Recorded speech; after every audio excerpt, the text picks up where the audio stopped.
mensaje positivo, que lo necesitamos. Y ahora va a intervenir, cuando terminemos aquí de organizarnos, Manuel Mourín. Manuel Mourín, bien conocido, aquí ya estuvo con nosotros en más de una ocasión. Él es profesor titular de Análisis Geográfico Regional de la Universidad de Oviedo y coordinador del grado de Geografía y Ordenación del Territorio también de la Universidad de Oviedo. Ha ejercido o ejerce docencia, entre otras materias, en ordenación de los recursos naturales y del territorio, evaluaciones de impacto, planificación de espacios de ocio y turismo y estrategia de intervención urbana. Su actividad investigadora, plasmada en múltiples publicaciones, se centra especialmente en la ordenación territorial, los recursos naturales, el patrimonio y el paisaje. Manuel.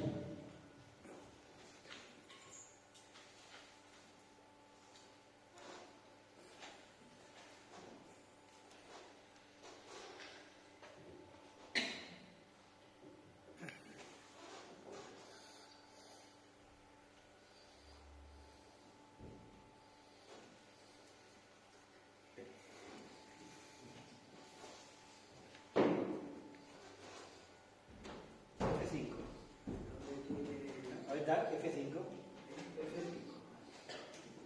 que no es el mismo. B3.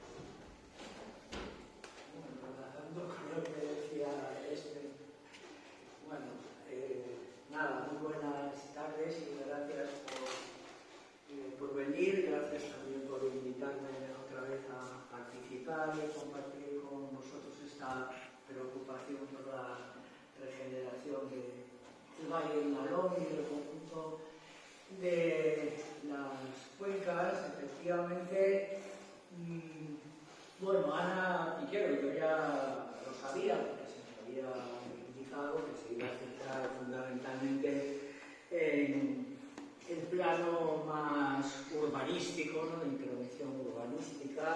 También ha resaltado, me parece muy bien que lo haga así, la cuestión de las oportunidades, ¿no? Y de las potencialidades que tienen las cuencas, que tiene el Valle del Nalón en concreto.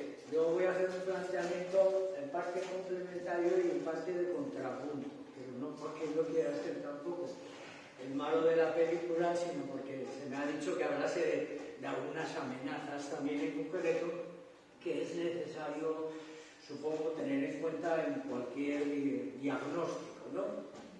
Oportunidades, pero también amenazas para tenerlas presentes, para evaluarlas, para estar preparados en todo caso, o hacer frente, si fuera necesario, a las mismas. Siempre en el plano de la proximidad urbanística me voy a mantener un plano un poco más general desde el punto de vista de la ordenación territorial, que también es un poco complementario del anterior, ¿no? Y precisamente hablando de amenazas, recuerdo que en algunas de estas, fijaros, estos son algunas,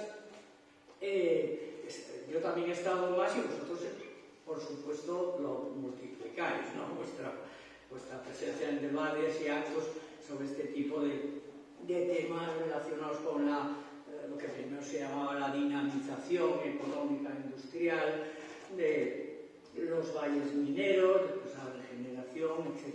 Y me acuerdo que siempre planteábamos, por ejemplo, fijaros, estas son unas jornadas de 1997 que son justamente del año anterior, cuando estaba ya en marcha el proceso de liberalización energético.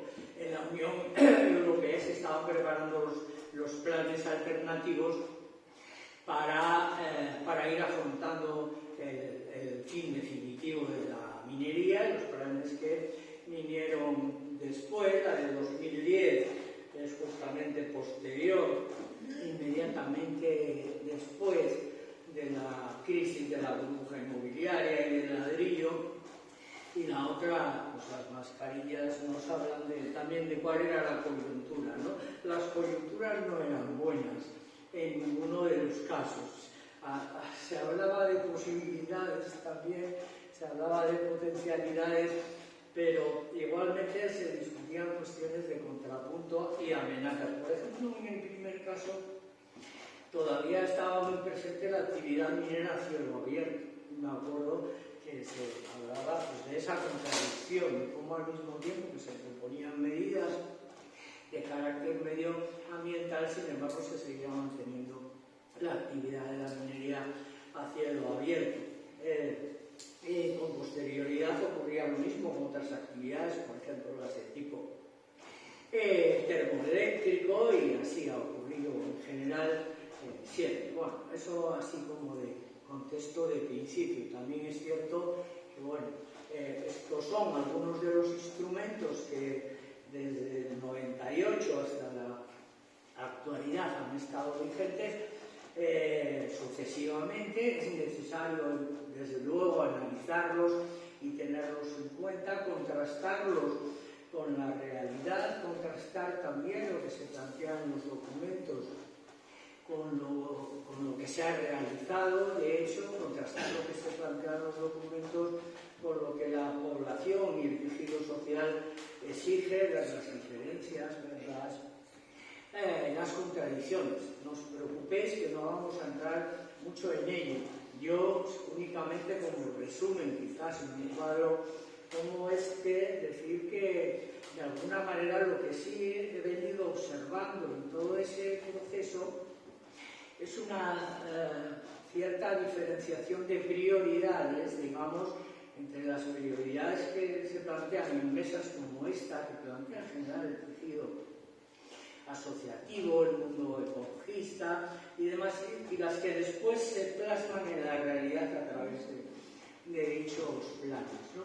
Mientras nosotros, por ejemplo, hablábamos del medio ambiente, hoy diríamos infraestructura verde, algunos de los primeros planes de los llamados fondos mineros insistían especialmente en lo que ahora denominamos infraestructura green, la autovía del Cantábrico, las carreteras, todo este tipo de intervenciones. Mientras hablábamos de rehabilitación y regeneración, se hablaba de nuevos desarrollos urbanísticos, no tanto en el plano a que se refería ahora Ana Piquero, sino en un sentido, digamos, más duro, más de ladrillo, ¿no? Mientras hablábamos del patrimonio, pues se insistía también en otros enfoques, a veces equipamientos nuevos como se podían utilizar los del patrimonio ya existente, y en muchos casos con contenido discutible. Todas las cuestiones, sin embargo, no es que haya unas que no hubiese que realizar y otras que sí. Yo creo que el debate fundamental era y sigue siendo, ¿no?, básicamente cuál es el modelo de prioridad, de preferencia, sobre todo de articulación entre las diferentes actuaciones, cómo deben influir unas en las otras, ¿no?, cómo se tienen que jerarquizar, cómo se tienen que articular. En ese sentido, yo, en cuanto a ideas, porque en el cartel se habla de ideas, yo de ideas sobre regeneración territorial, la verdad es que no tengo ideas nuevas que no sean las mismas que ya planteaba en este esquema, que es el de una de esas jornadas de hace muchos años. O sea que, como se ve, al menos desde mi punto de vista, la realidad y las necesidades actuales tampoco han cambiado mucho respecto a las que había hace 20 o 30 años, lo cual tampoco es nada raro, es normal, ¿no?, que sea de esa manera.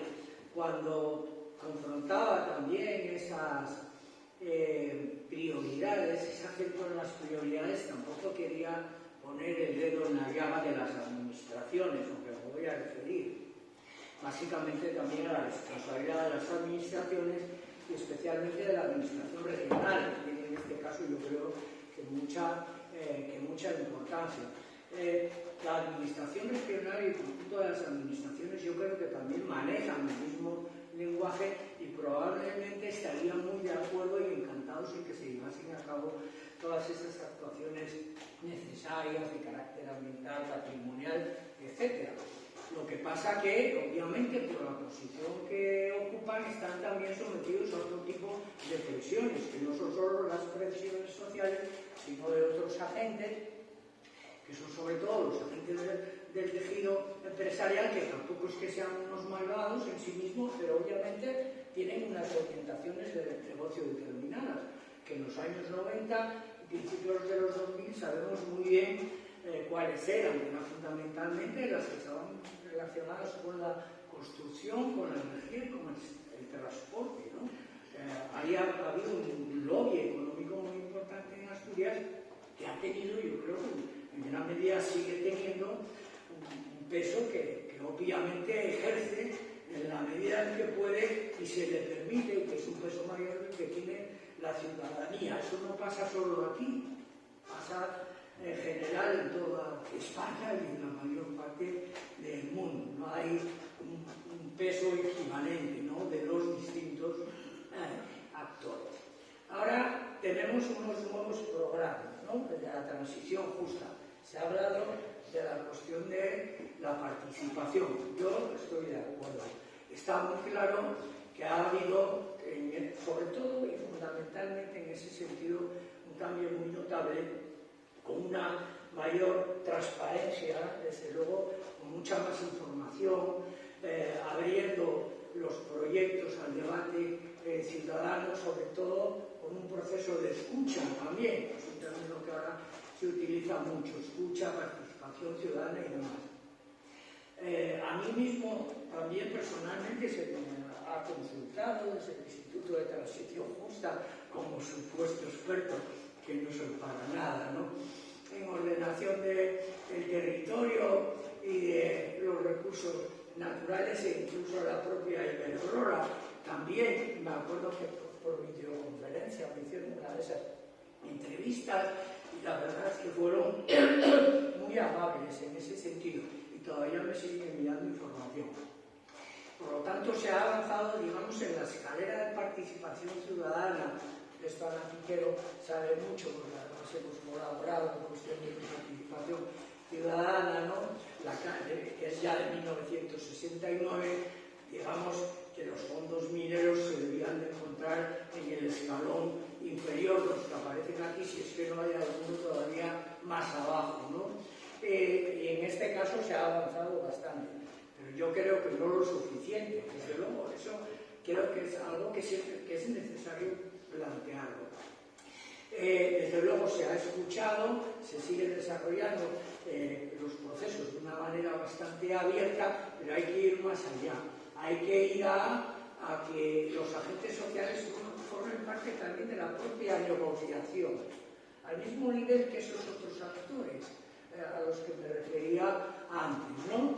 Y que se puedan obtener compromisos también en cuanto, y que se pueda, claro, el último escalón aquí es delegar hacia el control ciudadano muchas de las propias actuaciones. Bueno, avanzar en ese sentido, sin pretender ser tampoco excesivamente utópicos, ¿no? Pero creo que seguir insistiendo, esa es la primera cuestión que quiero plantear, ¿no?, de aquí para adelante, seguir insistiendo en la necesidad de abrir campos, de seguir reforzando la participación ciudadana como contrapeso a la participación fáctica de los grandes agentes económicos, me parece que es absolutamente fundamental. Es verdad que también ha habido una mejora en la articulación, en la canalización de fondos, además de los fondos propios de la transición justa, pues otros fondos procedentes de diversas instancias relacionados también con todo el proceso de la transición energética, sobre todo fondos europeos y otros fondos adicionales, ¿no? Sin embargo, el esquema básico en cuanto a campos de intervención se le sigue pareciendo demasiado al que existían los fondos mineros. Esa división en esas tres partes: programas de formación, programas para infraestructuras y ayudas también para, sobre todo para emprendeduría empresarial, digamos, ¿no? Para los proyectos empresariales.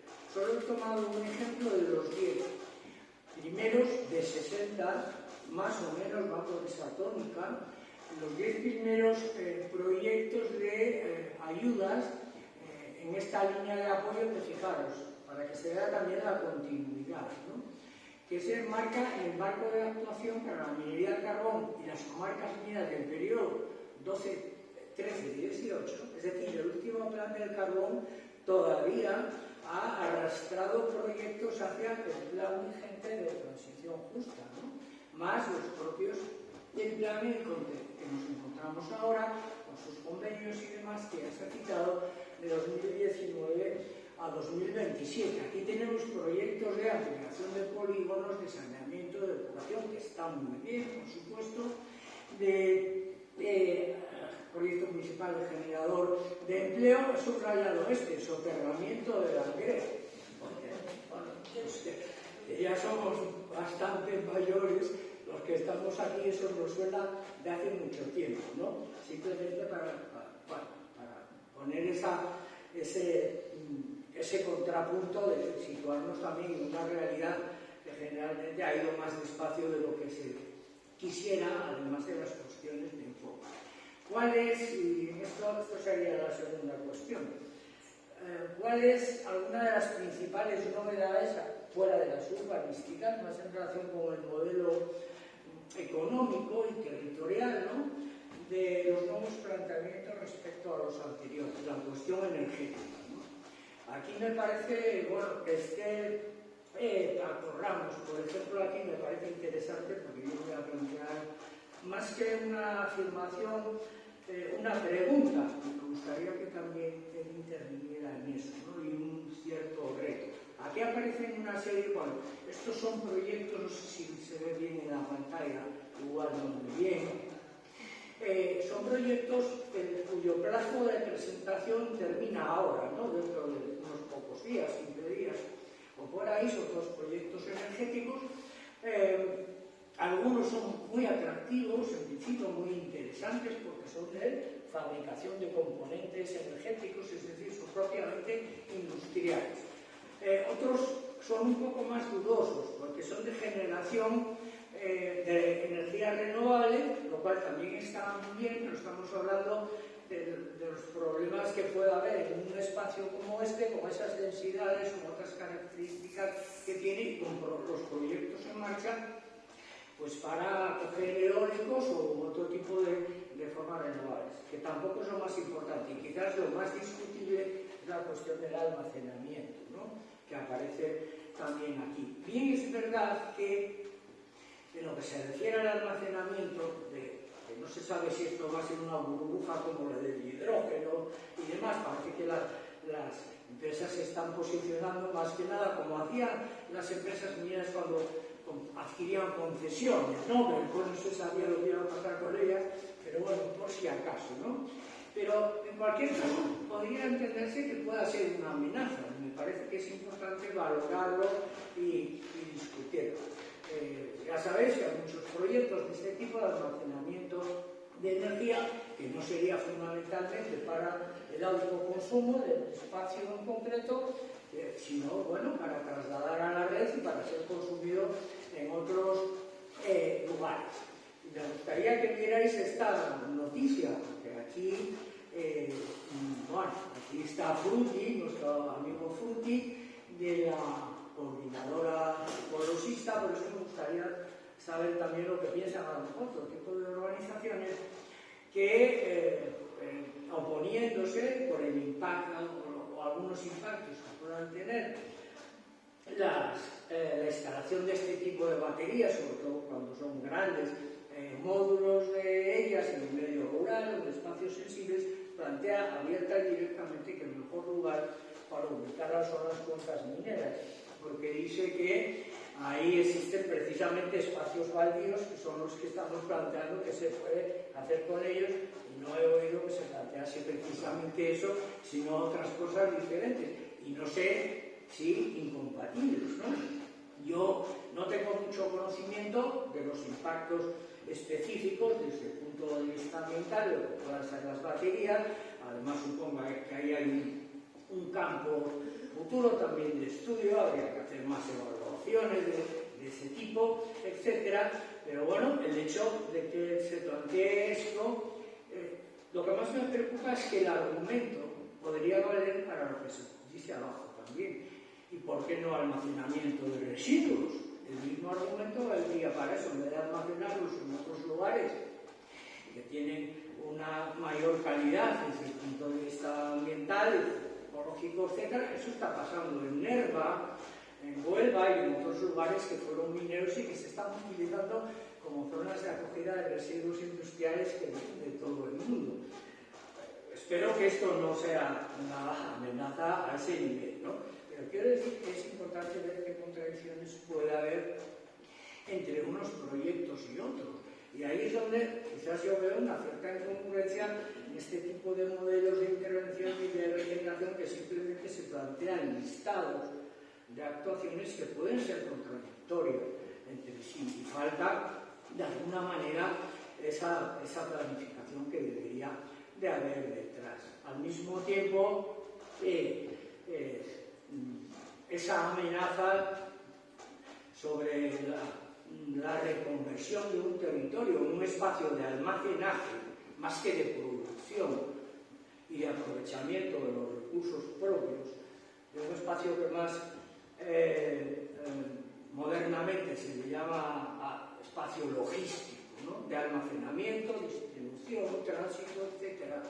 Utilizan que no solo las cuencas, que es todo el área central de Asturias. Ese modelo en sí mismo creo que podría considerarse también una amenaza que habría que tener muy en cuenta, ¿no? Respecto a hasta qué punto no interfiere también en el propio aprovechamiento de los recursos existentes en la región, los limita y hasta qué punto es un obstáculo para la propia actuación de otros componentes del tejido económico regional, las pequeñas y medianas empresas vinculadas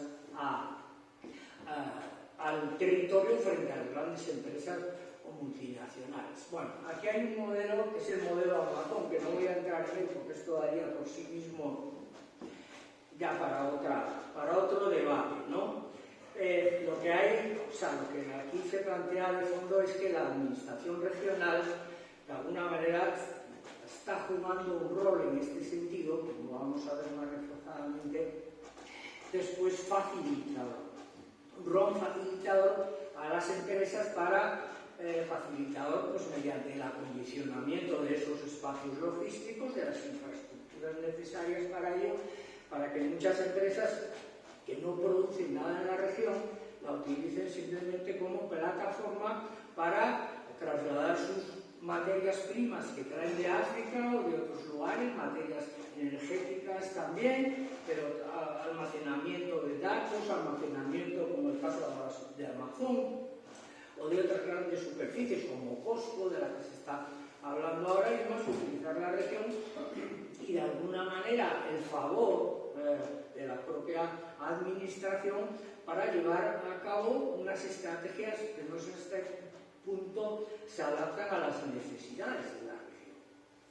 Y en este sentido, ya que está también Silvino, que me ha llegado más sobre esta pista también, en concreto, me parece que podría ser interesante discutir sobre este proyecto de ley que está a punto de aprobarse. Yo creo que, por lo que se ve en el párrafo de abajo, es decir, lo que ha habido en el debate parlamentario, parece que se va a aprobar con toda seguridad, pero fijaros lo que dice.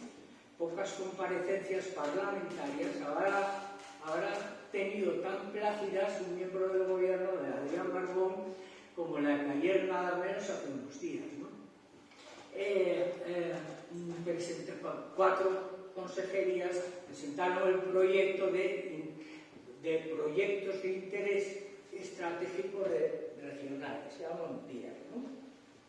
Críticas sí, pero tan menores que por una parte hubo un debate mucho más civilizado que de costumbre, con el portavoz de Vox, y por otra con matizaciones y reclamaciones de que el proyecto se ha inventado, cuestiones de matiz. Todos los grupos parlamentarios parlamentarios mostraron su disposición a aprobar un texto legal que ven necesario y urgente. Si el hecho de que vos tan plácidamente apruebe y acepte un proyecto de este tipo no es una amenaza, ya sin saber nada más del contenido, decídmelo. Ya digo que, bueno, ¿en qué consiste el proyecto de ley? Pues en el preámbulo se trata una serie de cuestiones de manera muy clara y muy explícita en relación con lo que yo estaba comentando antes. Estamos en un mundo globalizado en el que hay una competencia feroz entre los territorios para que las empresas multinacionales, que son las que controlan la economía mundial, se instalen en ellos.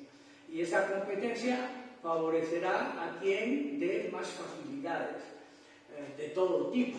Evidentemente, facilidades desde el punto de vista de lo que ellos llaman la burocracia, acortar plazos, pero obviamente recortar participación ciudadana, recortar control ciudadano, recortar plazos de información, de alegaciones, bueno, todo un campo muy importante por esa parte que es una garantía para el mantenimiento de un territorio sano, coherente y con un modelo determinado de desarrollo, además de las ayudas de carácter financiero, el acceso a ese tipo de ayudas. Es verdad que se fijan unos requisitos para contemplar que entidades pueden ser entidades PIER, ¿no?, de este tipo, pero son muy vagas y muy generales. Y las únicas que quedan explícitamente, cuantitativamente marcadas son que creen 100 puestos de trabajo y unas inversiones mínimas, lo cual está claramente dirigido a grandes empresas, a las cuales se les va a facilitar su acción, que obviamente perjudicará la competencia de las pequeñas empresas, de las pymes regionales y aparte de los elementos directivos.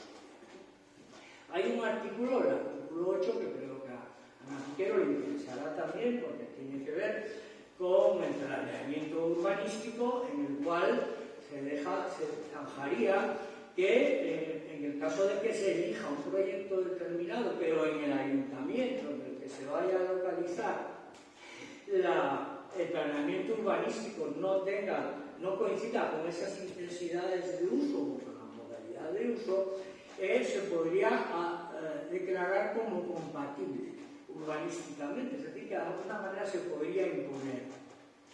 Me recuerda un poco a la legislación turística de Fraga, cuando también suplantaba a la ley del suelo por razones de interés estratégico en aquel entonces, es decir, que son una de las necesidades, pero las propias planteamientos de los municipios se podrían imponer algunas implantaciones. Habrá que ver qué tipo de implantaciones son, pero por lo que estamos viendo, podría, para espacios como este, para toda Asturias, pero para ámbitos como el de la Junta de Aragón, esto podría ser una amenaza contradictoria con todos estos planes de regeneración, porque ¿de qué serviría plantear en los terrenos de Nitrastur, de Lada, etcétera, un desarrollo urbanístico pues de tipo sostenible, ¿no?, tal como se ha descrito, si después resulta que en una parte, por decisión local, incluso se decide que hay un proyecto estratégico de una empresa de Estados Unidos que se va a situar ahí porque se considera pues que va a crear 100 puestos de trabajo y a lo mejor pues va a producir energía a partir de residuos sólidos urbanos, por ejemplo, ¿no? Es decir, que es una cuestión que no la planteo para meter miedo, ¿no?, pero creo que sí debería llamar a la reflexión. Esto nada, un cuadro de final simplemente para resaltar que habría que exigir también desde luego un papel diferente, no tan sumiso, no tan facilitador, sino precisamente encabezando el control y la intervención, facilitando y garantizando de alguna manera, ¿no?, ante la presencia de todo tipo de empresas en el territorio, que los modelos de regeneración se lleven a cabo, y también canalizando los proyectos a los lugares que sean más adecuados. Pero para eso es necesario que haya una planificación territorial, aquí tiene un poco también a mi terreno, una ordenación del territorio que está absolutamente desactualizada en la actualidad. Las directrices regionales son de 1991, donde las características del territorio de Asturias no tenían nada que ver, ni las necesidades existentes con las que hay hoy en día. Sin embargo, esas directrices no se terminan de actualizar porque es muy complejo, al mismo tiempo que se hace un proyecto de ley casi de manera urgente, precisamente para evitar utilizar esos otros instrumentos, que casi parece que ya se consideran como obstáculos, por no hablar de la no utilización de algunos instrumentos existentes legalmente, y Silvino lo sabe también, en el caso de Amazon, etcétera, ¿no? Como podría ser las evaluaciones de impacto, no solo las ambientales, sino las de impacto estructural o territorial, que además de las condiciones ambientales tendrían que tener en cuenta también las repercusiones de tipo económico, social, etcétera. Pero voy a verlo bastante lejos y esta es la... Lo dejo.